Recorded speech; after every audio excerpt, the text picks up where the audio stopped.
Hello! It's the Christmasing. I have no arms. I'm a larva. Ew. I'll spray you with something. A powerful chemical, maybe. So I felt it was time to have a little bit of compromise and watch one that I personally didn't like. I feel it's time that the camera get moved slightly because there's too much headspace. Do you That feel works. better about that? That works. The Lord moves in mysterious ways. The Omega works in mysterious ways. But yeah, so we watched Mr. Magoo's Christmas Carol, which... Bah!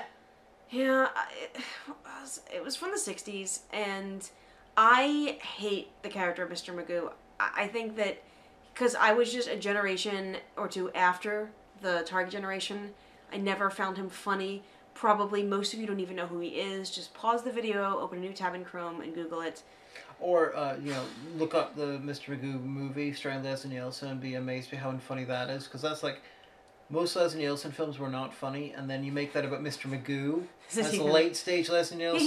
He's kind of like a caricature of an old guy who used to be a big star back in the day. I think it's implied that he was a big star in the 1930s in like Hollywood and Broadway and stuff. So he's a character of like, back in Broadway, see? I had no idea about that. I just knew he was an old guy who couldn't see.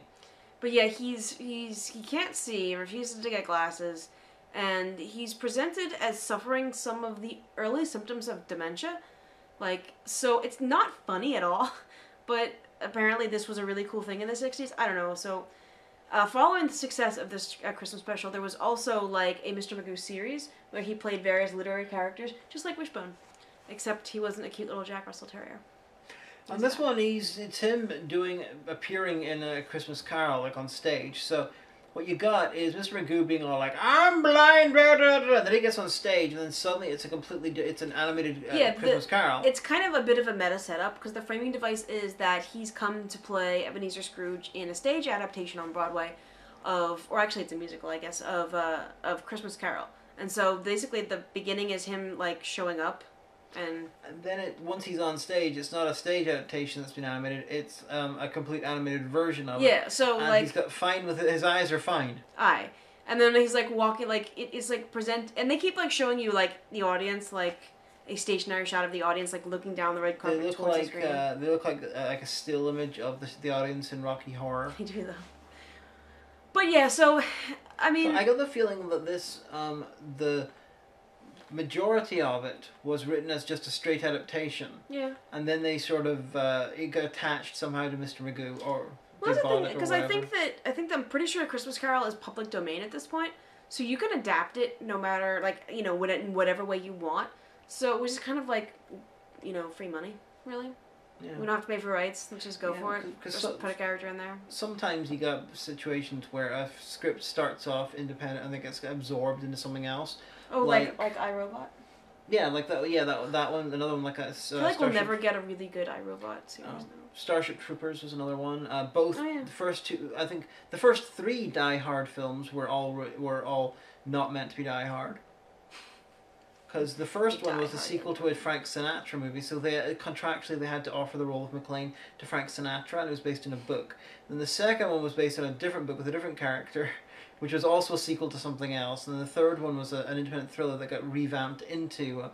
third one started out as Lethal Weapon 4. Oh. Well, it's just one of those things that, like, everyone's done it. Like, so we really can't... You know, the Christmas Carol story, like, it doesn't really change much up. The animation is very bad. It's very Hanna-Barbera, corners cut, people with weird faces. Like, one of the charity workers that comes to Scrooge's office in the beginning has, like, these, like, okay, so you know, like, the mutton chop sideburns that were very popular in the Victorian era. Well, his, like, go out like this. Like, they look like he could, like, flap them and take off. If she had them, I could do this and stab myself in the eye. They looked like something, like, out of an anime is what they really looked like. Or, like, that thing where, like, people were just, like, a big circle with, like, little spindly legs. Like, no torso, you know? And then, Jacob Marley kind of looks like the Green Jacob Marley... I'm just saying, but... And his nose is, like... Apparently, Jacob Marley was inspired by Charles Dickens visiting America, visiting a Western State Penitentiary in Pittsburgh, nice, and seeing prisoners all chained up, and he's like, "That's a good idea to depict horrible afterlife torment." Honey, hell really is Pittsburgh. I agree with you. Don't at me. But yeah, I mean, see, the thing is that everyone does. Oh, well, one thing they did differently they don't like, the ghost of Christmas Present showed up first. Yeah, it's like. And I don't agree with that. He's supposed to show up. But based on how Scrooge reacted to present and past, I thought maybe they, at some point in editing, they decided to move it around, and past was originally meant to be first, as, you know, they always are. But past then went straight into future, so I guess not. I guess it was, like, more emotional that way, like the double, like, 1-2 punch. Like, this is how you fucked your life up. Now you're gonna die. So the emotional one punch in present was seeing the two want and hopelessness. I think they're called the two children that live underneath the cape of the giant guy with the beard, showing, you know, destitution and pain and stuff. Since they cut that out, maybe that's what they were going for. Well, I think a lot of the more metaphorical stuff, I mean, you know, like, I've seen adaptations where they don't even call them spirits. They just say that they're ghosts. Because I think that as liturgically, there's a difference between a ghost and a spirit. I think ghosts and spirit in the original were used at different points. Or used at different points. But I don't know. But yeah. But I do know that Scrooge bastard redeems himself. I do know that Scrooge was based on John Elwes, who was an MP, who was the great or something grandfather of Carrie Elwes, who played Wesley and the Dread Pirate Roberts in Princess Bride, and Robin Hood in Robin Hood Men in Tights. Unlike other Robin Hoods, I can speak with an English accent. Which is ironic considering he spent most of his time in America and now he has a really weird American accent. I've heard that he, like, got away from acting and, like, has had this crazy life ever since. Did he have a stroke or something? Or? I have no idea. I know he didn't appear in a lot of films for a long time. Aye. Or someone said he hadn't aged well or something like that. When they were trying to make a mocap version, CGI mocap version of Yellow Submarine, which got a remake, it was going to be shot by shot. Like the Beatles thing. Yes. It got heavily into pre-production when it was cancelled because things like the Polar Express, there was Beowulf, you know, none of them did very, very, very well. So it was cancelled, but Carrie Elwes was going to play George. I gotta confess, my dad showed me Yellow Submarine when I was a little teeny kid, and it was so existential, it gave me a headache and made me feel nauseous. No, because I was a little teeny kid, and there was all this stuff happening, and I couldn't fit it into, because, like, little kids developmentally, like, we need to give them more credit, and if you watch my Psych Media series, you understand that, but, you know, little kids do need a framing device. You need to be like, okay, this is the beginning, things happen, they have consequences, this is the middle, stuff happens then, they have consequences, this is the end. You know, that's how people understand stuff through narrative flow. Even adults need narrative flow. But Yellow Submarine was just so existential, and, like, the part where, like, the Nowhere Man was, like, crying at the top of a mountain in Nowhere Land, and he has nowhere plans, and I was just like, what the fuck is happening? I was, like, 4, honey. I was 4. And my dad's a huge Beatles fan, always has been, so I think he thought that, like, oh, it's animated, she'll enjoy it. I felt the same way about The Point.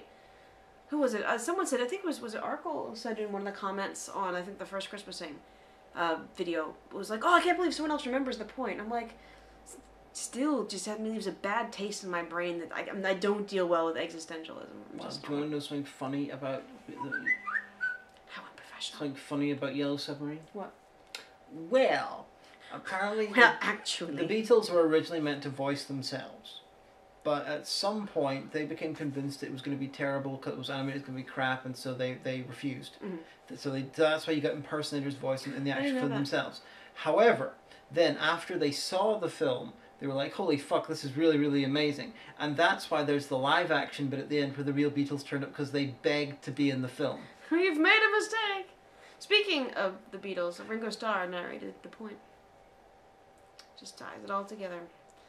But yeah, so... Did Pete Best narrate anything? I don't know, you'd have to Google that. Or Stuart Sutcliffe? I don't know. But yeah, so basically it goes through the story of the poorly animated story of A Christmas Carol, With, like, Belle... As opposed to every other poorly animated version of A Christmas Carol. Well, the Disney one was really good. I think the Disney one is the animated one by which all others should be measured. I think the best Christmas Carol is the George C. Scott one, and the second best is probably Scrooged, because I want to yet more reasons to make her watch it at some point. My favorite is Mickey's Christmas Carol, and my second favorite is Muppet Christmas Carol, which is the 25th anniversary this year, because I read this whole article about it today online. And I didn't know this, but apparently it's one of Michael Caine's favorite movies that he's acted in, and he watches it with his grandchildren every Christmas. That really made me happy. Michael Caine is not believable as Ebenezer Scrooge. I don't care. Only Brits and the Irish probably have an issue with this. Because Americans, all English accents are the same to us, except maybe Cockney. So Michael Caine has a Cockney accent. No, but not like comedy Cockney, not like Dick Van Dyke Cockney. Okay, he has a cultured kind of. It's a really nice. He doesn't really have a cultured. He's got a working class accent. I don't care. I like his voice. It's very soothing to me. Because he speaks softly and he enunciates. It's an ASMR thing. It's very pleasing to my ears. I like it. I like it, and I'm not sorry. And you can tell. You can like it. That's fine. This one of the things I'm not too fond about it, because Scrooge is meant to be a patrician type. Yeah, but he came from some village out there yonder. Maybe even it was supposed to have like a Scouse accent. That'd be pretty cool. Like he came to London and got discriminated against until he fobbed up like a pretendy upper class London accent. Patrick McGowan would have made a fantastic Scrooge. I don't care. I like Michael Caine. I always will. I like his My voice. cocaine. Yeah, you love your cocaine. I just like his voice. I mean, we've had this argument before, but I'm right, Internet. I'm right. Although, I don't really like to stand on, given my favourite's George C. Scott, who sounds even less convincing as Scrooge. Damn it, Cratchit! The whole point of Christmas is like some other bastard died for his country. But spirit, I am mortal and liable to fall. Our spirits have done it all in one night. I just want to do that for the rest of the days until Christmas and walk around impersonating George C. Scott as Ebenezer Scrooge. I must show you it at some point. They should be boiled in their own pudding. The fuck's a pudding? They should be boiled in their own donut. That's more American. This is like the thing in the Greatest Story Ever Told, I think it was, where you had John Wayne turned up as the Roman centurion at the end, and he's like, what is it? He truly was the Son of God. American accents are horrible. Well, people keep telling me over here, I'll meet folks, and they'll be like, oh, your accent's class, sure. I'm like, no, it's not. I'm from Delaware County. It's lots of people from Pennsylvania, they don't know where that is. Well, I was about to elaborate. Well, actually, good. Now that she's hidden, we can talk about stuff that we want to talk about, guys, like Delaware County. Because it's a stage thing, so therefore I can't hear. I'll sing my aria about how I intend to rob you of your riches, and you'll never know it. But no, so I'm from Delaware County, and Google it. It's part of the Philadelphia metro suburbs, and we're a middle-class suburb, really. There's some wealthier parts like Rose Valley and, and Swarthmore and stuff. And I'm from, I'm from the Wallingford, Nether Providence suburbs. But I have a thicker Philly accent than anyone in my family, and we don't even know how this happened, but it did. So, but people over here be like, oh no, your accent's pure class, and I'm like, no, it's not. Because now, it's not just a Philly Delco accent. Now, it's that mixed in with Derry. And now that I have friends in Donegal, some Donegal stuff is filtering in. So we've just taken to calling it my County Delaware accent, really. Because in Northern Ireland, or in Ireland generally, you say the county, you say county and County then... County Kerry, County Donegal. Yeah. And stuff like County Tyrone. Go ask time. I think Tyrone, about that. County Down. This is not... See, the thing is we really can't talk about much because you know the Christmas Carol, but... So I went out a night out with some uni friends last night. We went to the Mandarin Palace, which is this actually pretty nice Chinese restaurant in Derry. It is a bit overpriced, but, what are you going to do? The owner, he's Northern Ireland's only Chinese Elvis impersonator. But he's from here, so he has a Derry accent. And if I can remember, I took some video of it because he just basically wanders around with a mic doing karaoke on Saturday nights. And so he went right from That's Amore to Star of the County Down. And everybody was going and clapping and stuff like that because it was all 40 through 60 somethings who were out for their Christmas night with their friends, popping, Christmas crackers and drinking copious amounts of wine. And so you have these 50 somethings just And we were like, oh my god, we're never coming And back. every single time he's out performing, he Yes. he says there's something called Caroline. Having a birthday. So we can sing Sweet Caroline. Well, we noticed that because he would like stop and then like he would let other people sing karaoke, which he would be like, yeah, the X Factor, Merry Christmas, y'all. He kept saying, Merry Christmas, y'all.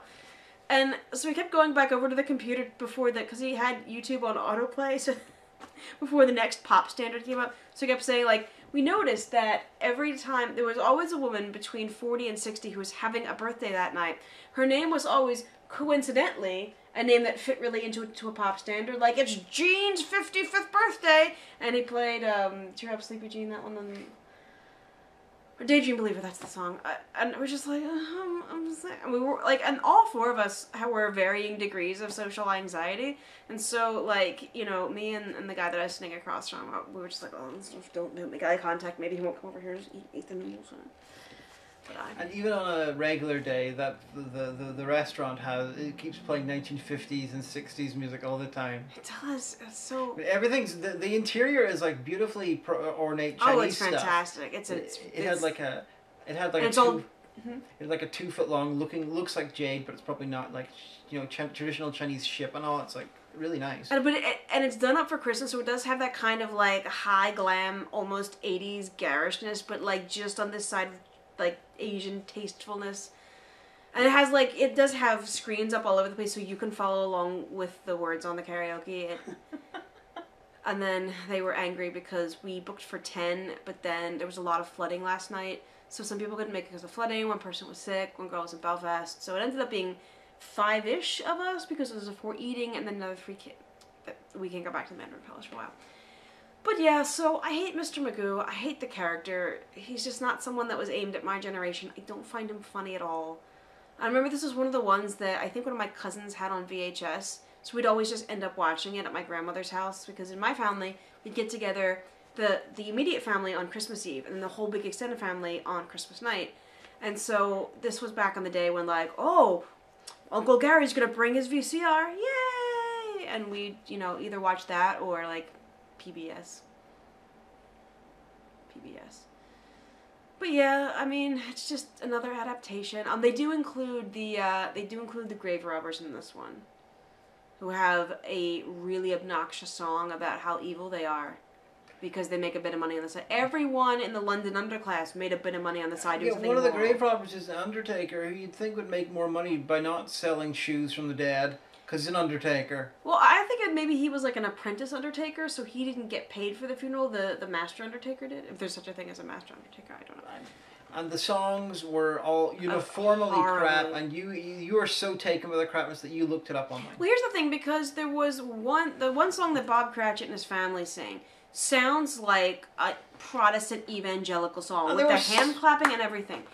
And Anglicans don't be obnoxious. Like, most of the adaptations of Christmas Carol really barely mention the religious aspect of it at all.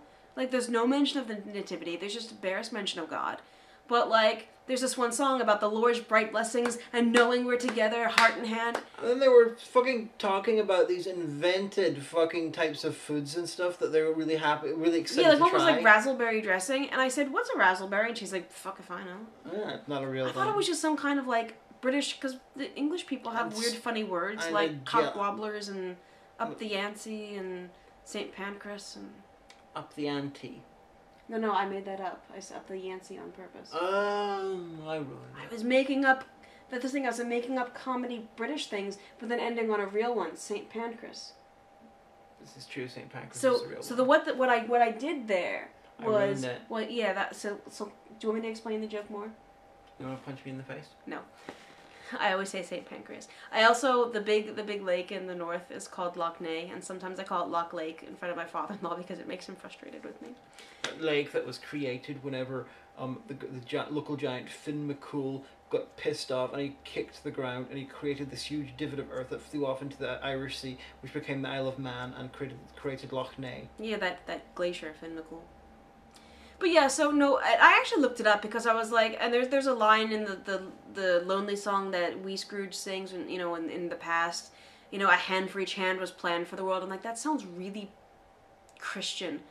And I looked it up, And apparently, the guy that wrote the lyrics was the most successful songwriter of the 1950s and 60s in the US and the UK. Like, he wrote a slew of songs. So he wrote these songs in the middle of that. It's like, maybe this is his equivalent of getting a cold. He was the lyricist behind How Much Is That Doggy in the Window?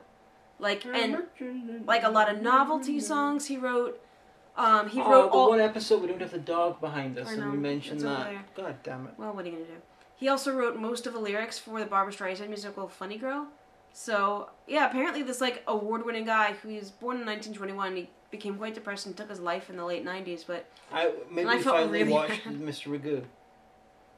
Maybe he finally watched Mr. Magoo. Maybe. But I just... I know if I'd got high and made this, then 40 years later, I'd look at it and like, what's this about? Oh God! You know what bothered me, and this is a really stupid thing to be bothered by, but everyone's hands had the 3-finger thumb configuration, and that really bothered me as a child. It bothers me now, you know. It's like not even like it's just like because it's not it.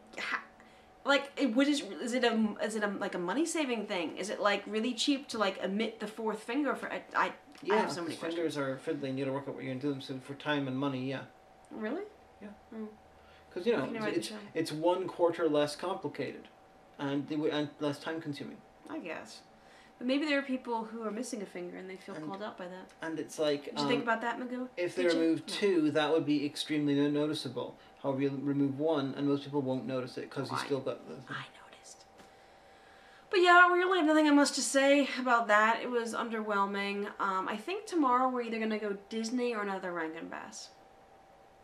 Fuck. Yeah. Oh, come on. I'm bound to make at least 50p ad revenue off the whole Christmas thing too, and I'll give you 25p. No, we're married after all. Yes, I will. Honey, I'll give you 30p because I love you. Because I love you so much. Merry Christmas, everybody. God bless us. Oh, that's another thing that pissed me off. Like, okay, I said we were stopping, but we're not. Like, Tiny Tim just kept, like, looking at the camera and being like, God bless us. Like, we know it. Shut up. I wanted to kill the child even though it was animated. He looked like an onion. He did. He looked like Onion from Steven Universe. He looked like Jack from The Incredibles, but, inflated. And disabled. Well, to be fair, Jack's probably going to kill himself one of these days using his powers wrong. Good night, everybody. His head looked like a fucking onion. It did.